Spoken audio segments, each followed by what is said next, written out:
Shalom, selamat pagi saudara yang saya kasihi di dalam Tuhan kita Yesus Kristus. Welcome to Devotion Gereja ICC Bandung. Apa kabar saudara pagi hari ini? Kami berdoa saudara senantiasa menyaksikan kemurahan Tuhan di dalam kehidupan saudara. Judul Devotion pagi hari ini adalah Satu-satunya. Saudara, saya buka Devotion pagi hari ini dengan sebuah pertanyaan. Mengapa kita harus menjadikan Tuhan sebagai satu-satunya dan di atas segala-galanya? Pagi hari ini saya mengajak kita bersama untuk melihat tentang silsilah dari keturunan Tuhan Yesus Kristus yang dimulai dari Abraham. Kita baca Matius 1 ayat yang kedua. Saya akan bacakan buat saudara. Abraham memperanakan Ishak, Ishak memperanakan Yakub, Yakub memperanakan Yehuda dan saudara-saudaranya. Di dalam ayat ini ada satu nama yang akan kita sorot, yaitu nama Yakub. Yakub memiliki 13 anak saudara. Seperti yang kita sudah tahu bersama-sama, ada Ruben, Simeon, ada Lewi, ada Yehuda, Dan, Naftali, Gad, Asher, Isakar, Zebulon, Dina, Yusuf, dan Benyamin. Saudara, dari 13 anak-anak dari Yakub ini, yang masuk ke dalam silsilah keturunan Tuhan Yesus Kristus adalah Yehuda. Tapi saudara, kalau kita melihat di antara ke-13 anak dari Yakub ini, ada satu nama yang begitu besar, begitu spektakuler, yang dampaknya begitu luas dan luar biasa, berdampak sangat hebat. Kala itu dia adalah Yusuf. Yusuf begitu ideal karena kehidupannya mempengaruhi banyak orang dan sangat-sangat luar biasa. Pertanyaannya, mengapa bukan Yusuf yang masuk di dalam silsilah keturunan Tuhan Yesus Kristus? Saudara, Yehuda dan Yusuf itu berbeda ibu. Kita tahu di dalam Perjanjian Lama, seseorang bisa memiliki lebih dari istri dengan konteks karena status, kekayaan, kekuasaan, dan hal lainnya. Ibu dari Yehuda adalah Lea, dan ibu dari Yusuf adalah Rahel. Saudara, Rahel adalah wanita pribadi yang sangat dikasihi dan dicintai oleh Yakub. Yakub perlu belasan tahun untuk bisa mendapatkan Rahel. Dan begitu cintanya yang sangat besar kepada Rahel. Tapi saudara, ada apa dengan Rahel? Kita akan lihat bersama-sama di dalam Kejadian 31 ayat yang ke-19. Adapun Laban telah pergi menggunting bulu domba-dombanya.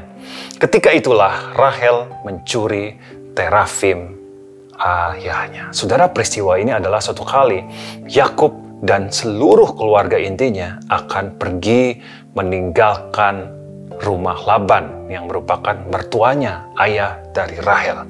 Nah, ketika mereka akan meninggalkan rumah itu, Rahel mencuri terafim milik ayahnya. Kita berhenti di sini sebentar saudara. Kemudian kita melihat ayat yang lain dalam silsilah keturunan Tuhan Yesus Kristus.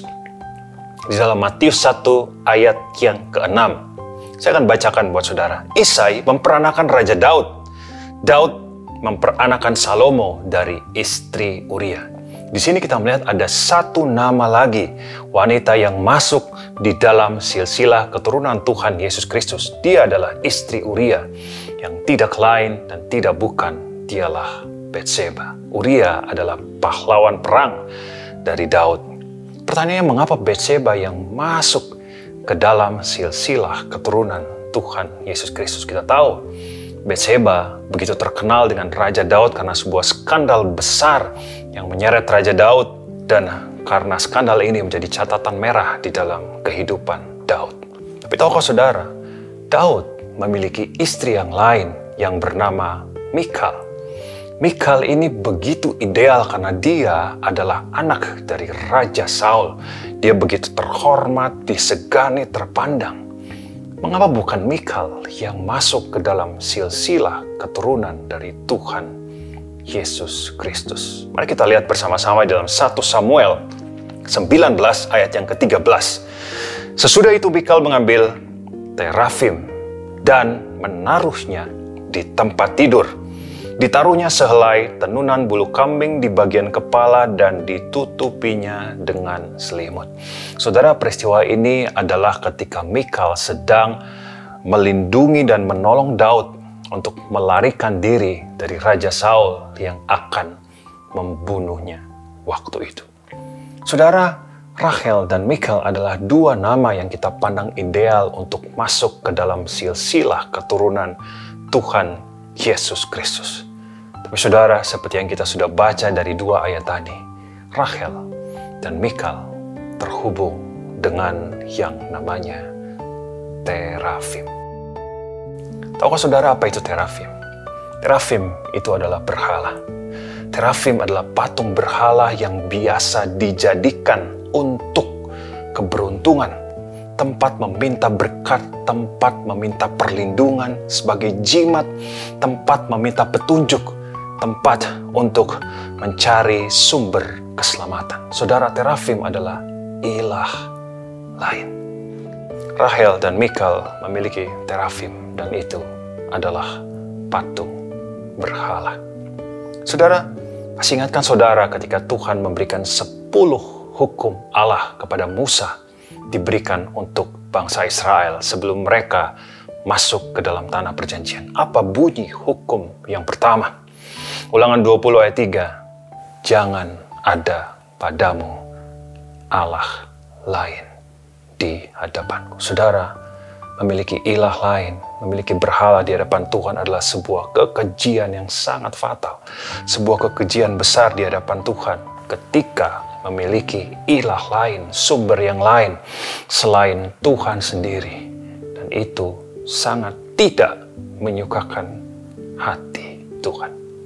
Rachel dan Michal terhubung dengan yang namanya terafim yang merupakan berhala. Saudara, apa yang dapat kita pelajari pada pagi hari ini?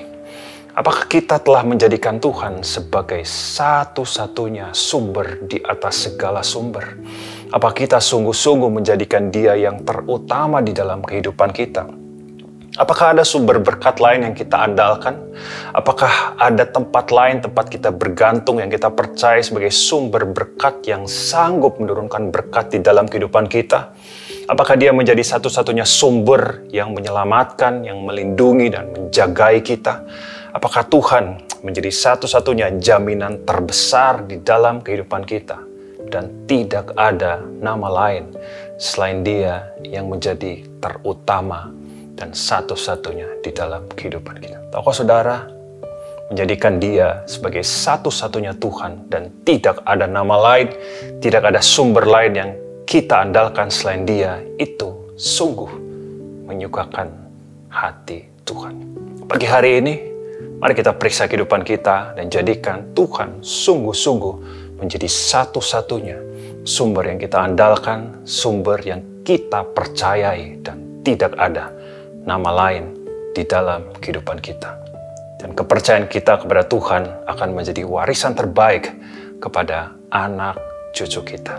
Bahwa kita menempatkan Tuhan sebagai satu-satunya di dalam kehidupan kita. Amin. Mari kita berdoa bersama-sama. Tuhan Yesus, terima kasih untuk pagi hari ini. Kau hadir di tengah-tengah kami dan kami berdoa di dalam nama Yesus Tuhan. Kebenaran kami dengar, kami lakukan, dan kami berjanji Tuhan, tidak ada nama lain di dalam kehidupan kami sebagai sumber berkat, sumber perlindungan, sumber penjagaan, sumber keselamatan yang besar. Tidak ada nama lain, hanya Engkau, Tuhan Yesus Kristus, satu-satunya di dalam kehidupan kami yang kami percaya, yang kami andalkan, tempat kami berharap, tempat kami bersandar, tempat kami bergantung hari ini sampai selama-lamanya. Terima kasih untuk hari ini Tuhan, dalam nama Yesus kami mengucap syukur dan berdoa. Amin. Demikian devotion pagi hari ini, sampai jumpa di devotion berikutnya. Tuhan Yesus memberkati.